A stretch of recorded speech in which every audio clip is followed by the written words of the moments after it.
We're done. Thank you. That was impressive. Great. Wow. Okay. We're going to go through a survey again. We got a lot of verses here, and we're going to cover the life of Joseph. And this is a made-for-TV movie as you read through this. So I titled it "God Meant It for Good." And y'all are familiar enough with the story, all the stuff that Joseph went through, and he's able to say God meant it for good.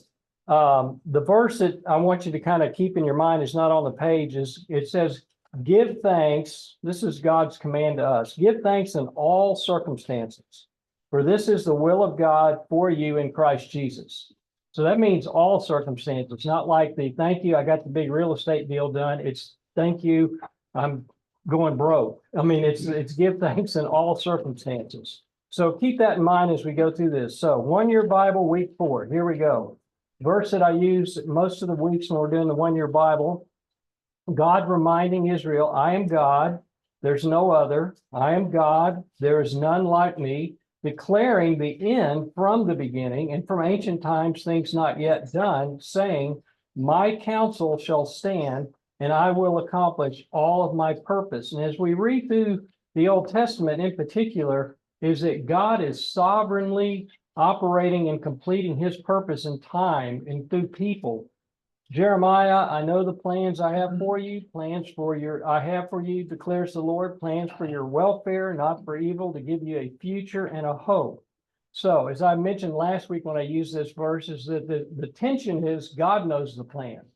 And he reveals it to us daily. So we're like, can I see a little bit more? But he has the plan, and we have to trust he has a plan. So Genesis 12 is going to kind of kick this off. This is back when God's talking to Abraham. And he says, I will make you a great nation. I will bless you and make your name great, so that you will be a blessing. I will bless those who bless you, and to him who dishonors you I will curse. And in you, through your offspring, Abraham, all the families of the earth shall be blessed. And I said that's what Paul talks about in Galatians 3:16. Jesus is the ultimate offspring that comes through Abraham's lineage. In Genesis 15, and this is when God puts Abraham into a deep sleep, he ratifies the covenant where they cut the animals. And God tells Abraham, he says, know for certain, like count it, take it to the bank, that your offspring will be sojourners in a land that is not theirs, and will be servants there, and they will be afflicted for 400 years. So he's given Abraham a heads up for something that's going to happen hundreds of years later, talking about the Israelites become slaves in Egypt. But I will bring judgment on the nation, and they shall serve that they serve, and afterwards they shall come out with great possessions. We're told that they literally plundered Egypt because the Egyptians are like, get out of here and take everything we got and get out of here. As for you, you shall go to your fathers in peace. You shall be buried at a good old age. You lived 175. And your lineage shall come back here in the 4th generation, because or for the iniquity of the Amorites is not yet complete. So God's like, I'm going to send them down to Egypt, but meanwhile, I'm going to let the Amorites have 400 more years to repent, and they're not going to do it. And so, It's Canaan, right? It's in the Amorites are part of the folks up there. So in Acts chapter 9, when Stephen's giving his history lesson to the Pharisees and the religious leaders that ultimately got him stoned to death, he has this little excerpt that talks about our man Joseph. He says, and the patriarch, jealous of Joseph, talking about his brothers, sold him into Egypt. But God was with him and rescued him out of all of his afflictions, and gave him favor and wisdom before Pharaoh, king of Egypt, who made him ruler over Egypt and over all his household. Now there came a famine throughout all of Egypt, Canaan, and a great affliction, and our fathers could find no food. But when Jacob heard that there was grain in Egypt, he sent out our fathers on their first visit of 2. And on the second visit, Joseph made himself known to his brothers. Joseph's family became known to Pharaoh. Joseph sent and summoned Jacob, his father, and all of his kindred, 75 persons in all, and Jacob went down to Egypt. That's how the Israelites ended up down in Egypt. We're going to look at this story in more detail. And he died there, he, our fathers, and they were carried back to Shechem and laid in a tomb that Abraham had bought for a sum of silver from the sons of Hamor in Shechem. But as the time of the promise drew near, this is the promise that God made to Abraham. As the promise which God had granted to Abraham about they're going to come back, he said, the people increased. They multiplied in Egypt until there arose over Egypt another king who did not know Joseph, and he's the one that enslaves them. So let's take a look at this. Genesis 37:2.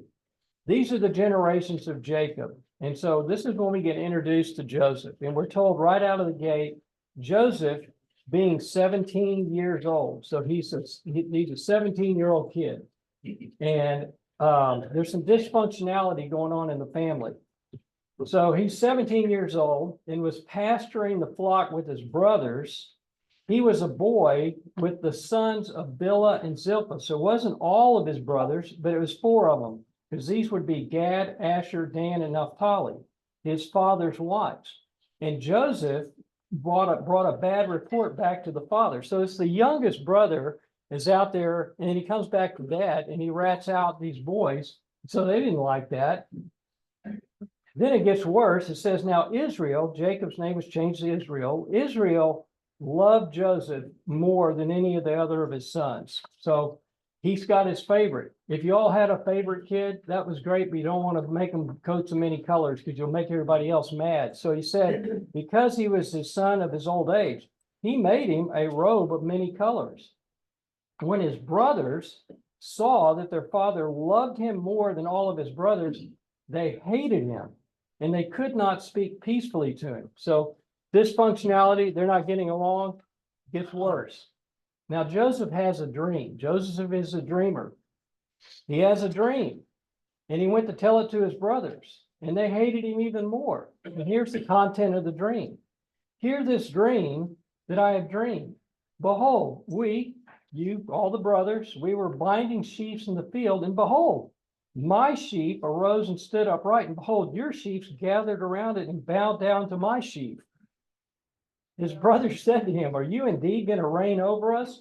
Or are you indeed going to rule over us? So they hated him even more for his dreams and for his words. He was a little bit not self-aware in telling his brothers stuff like that. So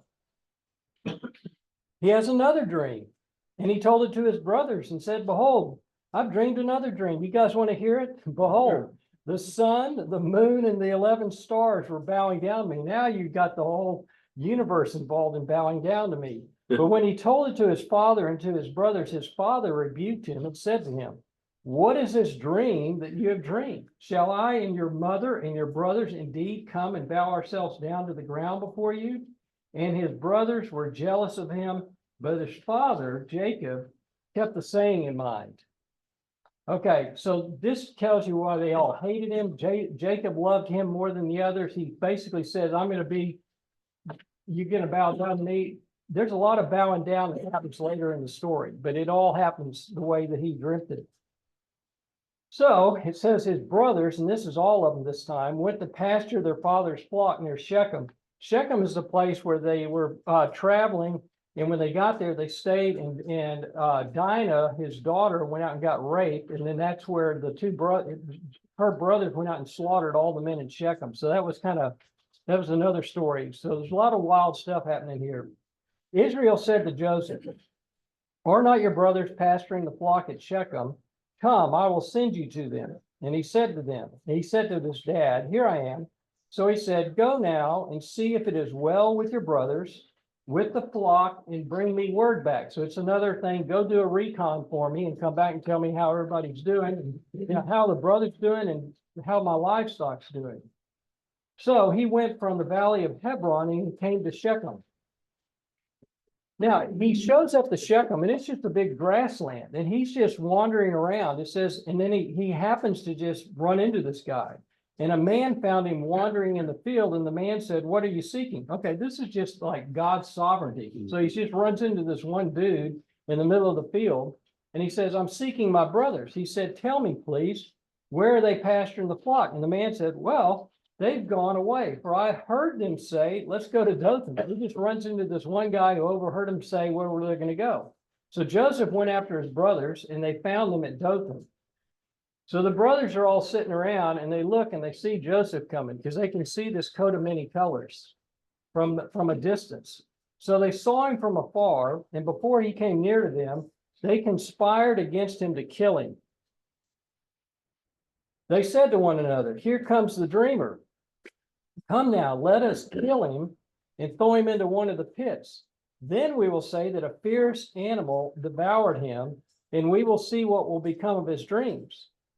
But when Reuben heard of it, now Reuben was the firstborn, but Reuben kind of behaved badly because he slept with Bilhah, and so he kind of fell out of favor. So Reuben's probably thinking, I got to get my status back as the firstborn, perhaps. He rescued him out of their hands, saying, let us not take his life. And Reuben said to them, shed no blood, throw him into this pit here in the wilderness, but do not lay a hand on him, that he might, Reuben thinking that he might rescue him out of their hands and restore him to the father and kind of get his status back. Mm-hmm. So when Joseph came to his brother, so he rolls in there, and Joseph's naive. He doesn't realize how offensive he's been. He's like, hi guys, how's it going? They stripped him of his robe, the robe of many colors that he wore. They took him, threw him into a pit. The pit was empty. There's no water in it. Then they sat down to eat. That's kind of a cold-blooded lunch. He's down in this pit, crying, come get me, help me. And they're just sitting there having lunch. And as they looked up, they saw in the distance a caravan of Ishmaelites who were kind of cousins, I guess, in a sense, coming from Gilead with their camels bearing gum, balm, myrrh, and on their way to carry it down to Egypt. Then Judah was one of Leah's kids. He's in the King David's line, Christ's line, Judah, the tribe of Judah, said to his brothers, he's a business guy. And so what Judah's saying is, hey, if we kill him, that's dumb. Let's sell him and we'll monetize him. At least we'll have something to show for it. So they said, what profit is it if we kill our brother and conceal his blood? Come, let us sell him to the Ishmaelites and let not our hand be upon him, for he's our brother. He's our own flesh. His brothers listened to him. Yeah, that sounds like a good idea. The Midianite traders passed by, and they drew Joseph up out of it, lifted him out of the pit, sold him to the Ishmaelites for 20 shekels of silver, and they took Joseph to Egypt. So they're thinking, problem solved. We're a little richer than we are, and he's gone. Psalm 105 talks about this. It says, when he, God, summoned a famine on the land and broke all the supply of bread, he, the Lord, had sent a man ahead of them, Joseph, who was sold as a slave. His feet were hurt with fetters. His neck was put in a collar of iron. The distance approximately how far that they took him to get to Egypt, walking with fetters and an iron collar, was 300 miles. He's a 17-year-old kid, and he gets thrown in a pit, gets sold. His life has just gotten turned upside down. So Reuben, who he wasn't there for all this, he's the one that wanted to rescue him. When Reuben returned to the pit, saw that Joseph was not in the pit, he tore his clothes, returned to his brothers, and says, the boy is gone. Where shall I go? I don't even know if I can't even go back to Jacob. So the brothers said, okay, here's what we're going to do. They took Joseph's robe, slaughtered a goat, dipped the robe in blood. They sent the robe of many colors and brought it to their father and said, this we have found. Please identify whether it is your son's robe or not. They knew, and they handed it to him. He identified it and said, it is my son's robe. They say a fierce animal has devoured him. Joseph is without a doubt torn to pieces. Then Jacob tore his garment and put on sackcloth on his loins and mourned for his son for many days because he loved him so much.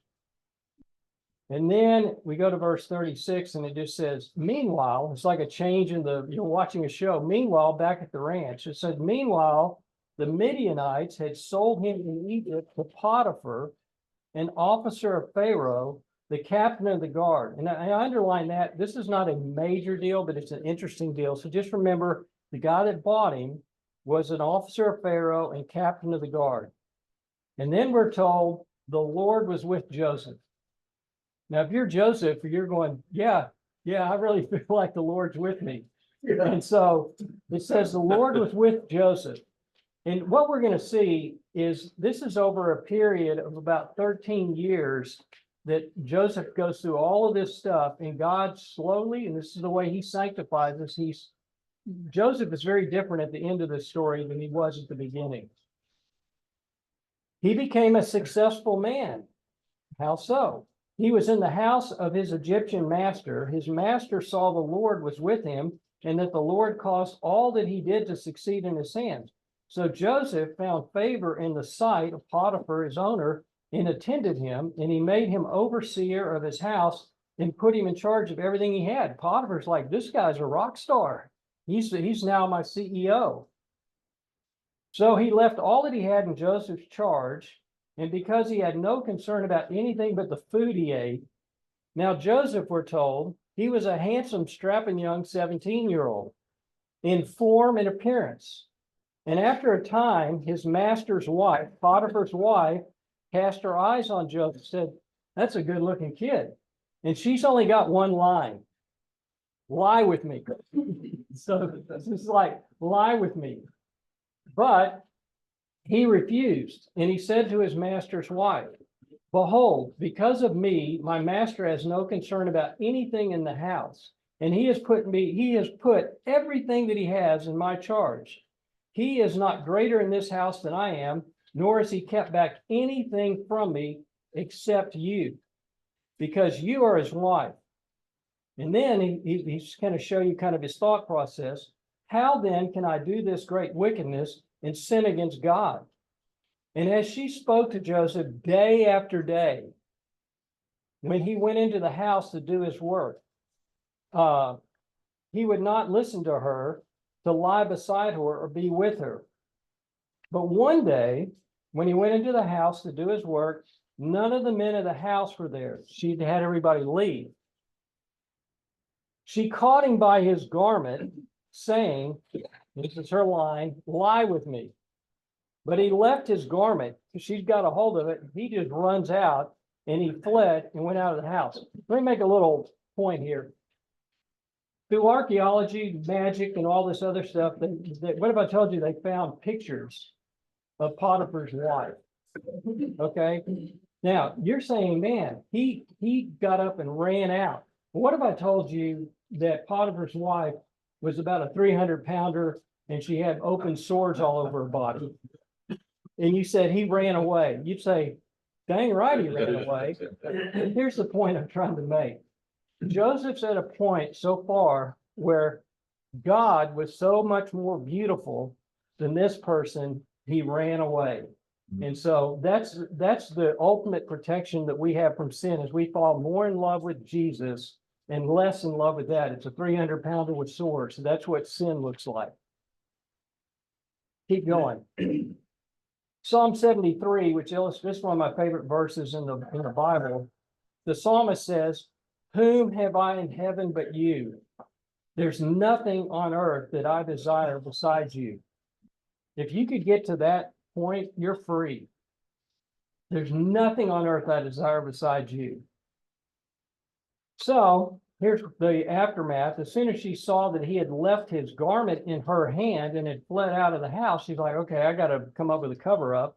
She called to the men of her household that she had sent out and said to them, see, he has brought among us a Hebrew to laugh at us. He came to me to lie with me, and I cried out with a loud voice, like in protest. So her husband comes back. She tells her husband, and it says in verse 19, as soon as his master heard the words that his wife spoke to him, this is the way that your servant treated me, his anger was kindled. We don't really know exactly who the anger is directed towards. I'm going to make an argument. Let me just tell you, I'm going to make an argument that from the text that Potiphar, who's captain of the guard, he's the guy that was also in charge of the prison. So all he did is put Joseph down and put him in charge of the prison. I'm not sure who all he was angry with. And Joseph's master took him and put him into the prison, the place where the king's prisoners were confined. And he was there in the prison. But the Lord was with Joseph. Okay, this is going from bad to worse. I got sold by the Ishmaelites. I walked down here in irons. I got sold to this guy. I had a good gig going, and then now I'm down in prison, and the Lord was with him. Took me a minute. And the Lord was with Joseph and showed him steadfast love and gave him favor in the sight of the keeper of the prison. And the keeper of the prison put Joseph in charge of all of the prisoners who were in the prison. Whatever was done there, he was the one who did it. So now he's the administrator of the prison. Sometime after this, the cupbearer of Pharaoh and the baker committed an offense against the Lord, the king of Egypt. We don't know what the offense was, but Pharaoh sent them to prison. And Pharaoh was angry with his two officers, the chief cupbearer and the chief baker, and he put them in custody in where? The house of the captain of the guard. Who's the captain of the guard? Potiphar. So it's down in the basement of his joint, in the prison where Joseph was confined. Then Joseph said to him, so the two guys, the baker and the wine taster, they both had dreams and they're very upset. Joseph's the head guy. He says, what are you guys upset about? Well, we both had these very unique, vivid dreams. And Joseph goes, well, let me take a shot at that. God's kind of gives me dreams and stuff. So he listens to the dream of the first person, who was the cupbearer, and he says, okay, here's the interpretation. 3 branches, they mean 3 days. In 3 days, Pharaoh will lift up your head and restore you to your office, and you shall place Pharaoh's cup in his hand as formerly when you were his cupbearer. And then Joseph makes a request. You're getting ready to get out of here, according to my interpretation, in 3 days. Only remember me when it is well with you, and please do me the kindness to mention to Pharaoh to get me out of here, for I was indeed stolen out of the land of the Hebrews, and here also I have done nothing that I should be put into the pit. So now the baker, who had a dream similar, the baker says, what does my dream mean? And he says, okay. Joseph answered him, this is its interpretation. The 3 baskets, he's had these 3 baskets of bread, they are 3 days. And the baker's going, good, that's just like his, 3 days, that's good. In 3 days, Pharaoh will lift up your head. That's what you said to him about. That's really good news from you. And he's going to hang you on a tree and the birds will eat the flesh from you. So he goes, that's not the interpretation I wanted. So the cupbearer got out, the baker, he got hung up and eaten by the birds. Yet we're told the chief cupbearer did not remember Joseph. He got out, went back to his job, forgot all about poor Joseph, forgot him.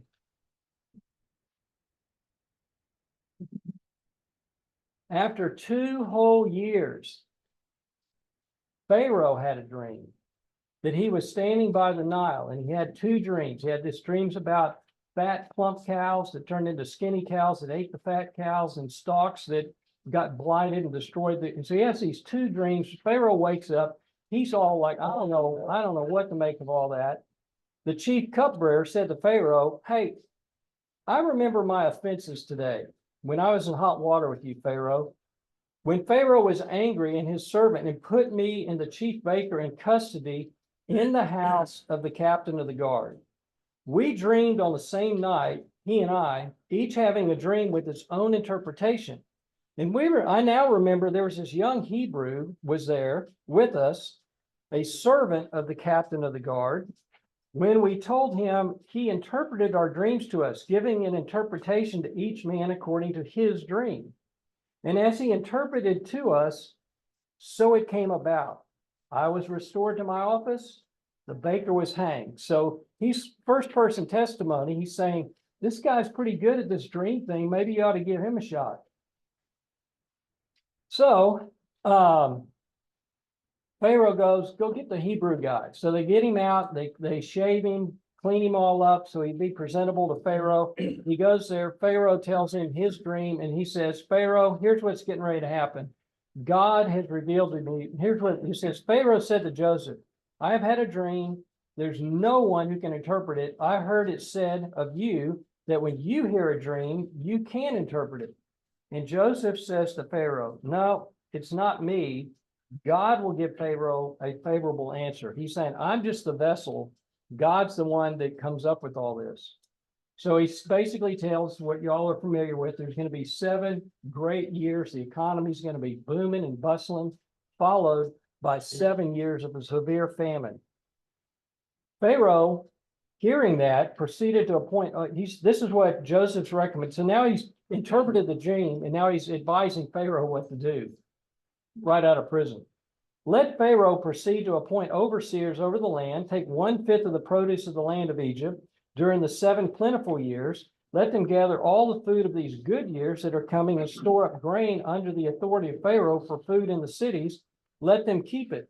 The food shall be a reserve for the land against the 7 years of famine that are to occur in the land of Egypt, so that the land may not perish through famine. So Pharaoh goes, that's pretty good. So it says, you shall be over my house, and over all of my people shall order themselves as you command. Only as regard to the throne will I be greater than you. That all happened in one day. So you wake up in prison, forgotten, and you go to bed that night and you're running the joint, all of Egypt. We're told that Joseph was 30 years old. He got sold when he was 17. Now he's 30 years old when he entered the service of Pharaoh, king of Egypt. Joseph went out from the presence of Pharaoh and went throughout all the land of Egypt, beginning immediately to execute the plan. So the 7 good years in, the 7 bad years begin. And so meanwhile, up in Canaan, because the famine was all over the place, Jacob learned that there was grain for sale in Egypt. So he said to his sons, why do you guys sit around looking at one another? And that sounds something a dad would say. What are y'all doing sitting around looking at one another? He said, behold, I have heard there's grain for sale in Egypt. Go down and buy grain for us there that we may live and not die. This is a very severe famine. So the sons of Israel came to buy among the others who came, for the famine was in the land of Canaan. Now Joseph was governor over the land. He was the one who sold to all the people of the land. So that's a pretty busy deal. So he's probably sitting in some throne room, and people would come up and say, what do you want? And he'd sell it to them.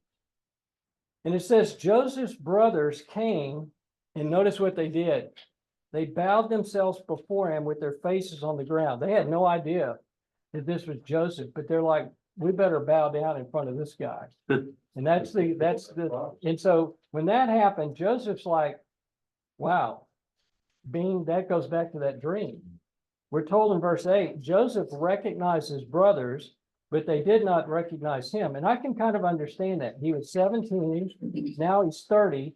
He's all decked out as an Egyptian. And furthermore, they couldn't even have a category that, that's Joseph. So Joseph ends up, because he recognized them, he basically accused them of being spies. He inquired, how's your father? Is he still alive? Yes. Do you have any other kids? Yeah, he got this other young one named Benjamin. And then he says, okay, you guys are spies. What I want you to do, he initially says, I want you to keep one guy. Send one guy back and then bring Benjamin, and the rest of y'all are going to be my slaves until he comes back. He ends up reducing it to just Simeon he held back. Don't know why he picked on Simeon. Verse 4, and now do not be distressed or angry with yourselves because you sold me here. Okay, hang on, I'm skipping a bit. So they go back, and they tell their dad, and the dad's like, this is terrible. I've already lost Joseph. Now I'm losing Simeon. Simeon's like collateral damage. He really was sad about Joseph. And then they said, well, we ran out of food again. And he said, if we're going to go back, we have to take Benjamin. And he's like, no. And then finally they were so desperate. He says, okay, take Benjamin. So they take Benjamin back down there. And then Joseph ends up when he comes back with Benjamin, he has him to his house, and to Joseph's house, his palace. And he has this big dinner table, and he puts them all there, and he had his servants organize the brothers by birth order, and Benjamin's on the end. And he says, give him about 5 times as much food on his plate. And then all the brothers are kind of like, what is up with this? And he couldn't handle it anymore. And then he tells his brothers who he is. And he says, what you need to do now is go back and get Jacob and bring Jacob back here. And now do not be distressed or angry with yourselves because you sold me here, for God sent me here to preserve your life. That's pretty impressive. He says, it all makes sense to me now, not to you. God sent me down here to be your savior, to preserve your life. Then Jacob set out from Beersheba because they said, go get your dad and bring him back. The sons of Israel carried Jacob, their father, with their little ones, their wives, in wagons that Pharaoh had sent them to carry. They also took livestock, their goods, which they gained in the land of Canaan. They came to Egypt, Jacob and all of his offspring with him. So they set up shop in the land of Goshen. It was a good area. They were shepherds. Shepherds, we were told the Egyptians considered shepherds an abomination, but they still needed people to do the work. So Pharaoh said, you guys are in charge of all of my herds. So Jacob ultimately dies. And so the brothers, upon his death, they're like, okay, I bet you now is when he's going to inflict his revenge on us. He's just been waiting until Jacob died. And then this is such a great verse. But Joseph said to them, do not fear, for am I in the place of God? As for you, you meant evil against me. You really did. You wanted to kill me. You monetized me. You sold me. You had nothing but evil intent. You meant it as evil against me, but God meant it for good. He sent me ahead to save everybody. And so Joseph's at a point now where he's reinterpreting the circumstances. God was with me. God was with me. God sent me down here and made me successful for a purpose, which is to save you guys. And so you meant it for evil, but God meant it for good, to bring it about that many people should be kept alive as they are today. So this is at the very end. Jacob's already died and Joseph's getting ready to die. And Joseph said to his brothers, I'm about to die, but God will visit you and bring you up out of this land, because that's what he promised to Abraham. And he swore to Abraham, to Isaac, and to Jacob. Then Joseph made the sons of Israel swear, saying, God will surely visit you, and you shall carry up my bones from here. So Joseph died, being 110 years old, and they embalmed him, and he was put in a coffin. Okay, just that thus ends Genesis. Genesis began in a garden with God fellowshipping with man, and it was very good. The book of Genesis ends with a coffin. That's the story of the fall, is right there. Is that Genesis begins in a garden and it ends in a coffin. So let me wrap up with this. God will accomplish all of his purpose in all of redemptive history. Jesus was having a discussion with the religious leaders, and they're arguing with him about the first 5 books of the Bible. And then Jesus says, if you believe Moses, you would believe me, for he wrote about me. Jesus is saying, the first 5 books are about me.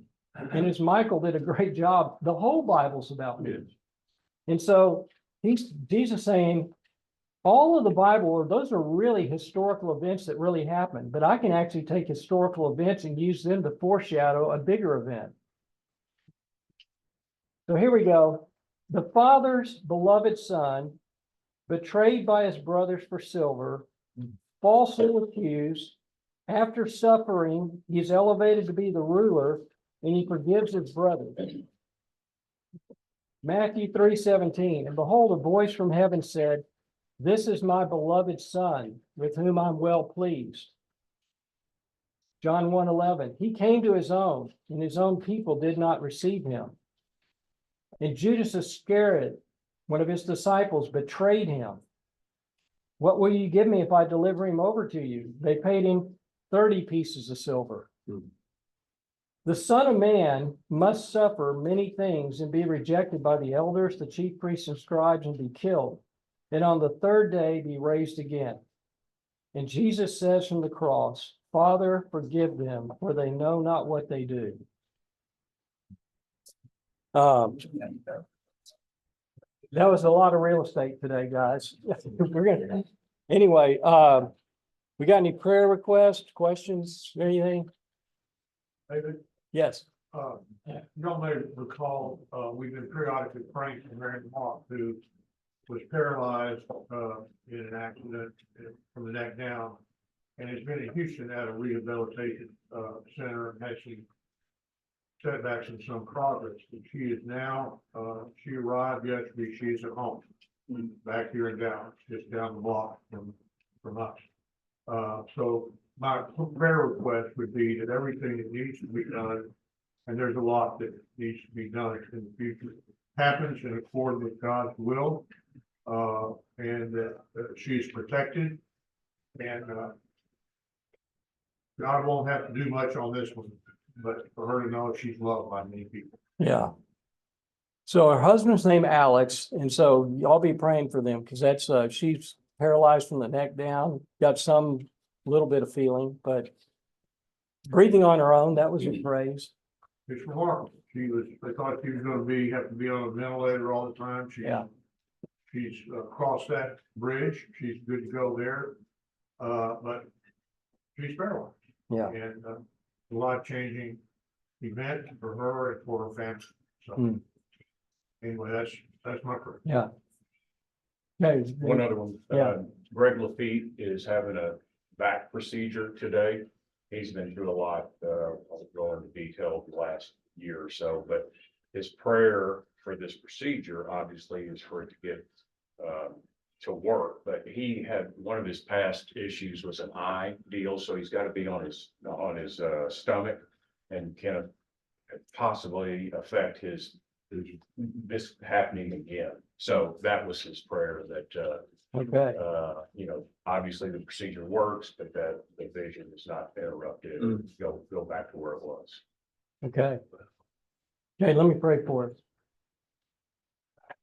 Father, we start with just you're the great physician, and you're also, God, oftentimes what you do down here is things are done chronologically, sovereignly, in ways we don't fully understand. Lord, you are with Mary, and you are with Alex, and you're with Greg. Let them, circumstances don't really decide whether you're with us or not, because you're always with us and you have a plan for us. I pray, Lord, for Alex, you give him grace. Pray for Mary, that as Knox said, she would feel greatly, deeply loved by you, which I think she does know that. Pray for our brother Greg Lafitte, Lord, that his eye issues and his back surgery would